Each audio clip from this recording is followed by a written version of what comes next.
அன்னையா தந்தையா தெய்வமா ஒன்றில்லாமல் மற்றொன்று உருவாகுமா இதில் உயர்வென்றும் தாழ்வென்றும் பிரிவாகுமா ஒன்றில்லாமல் மற்றொன்று உருவாகுமா இதில் உயர்வென்றும் தாழ்வென்றும் பிரிவாகுமா கல்வியா செல்வமா வீரமா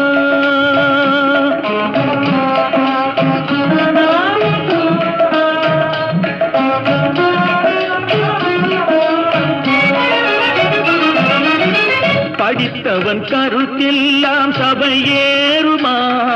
பொருள் படைத்தவன் கருத்தானால் சபை மீறுமா படித்தவன் கருத்தெல்லாம் சபை ஏறுமா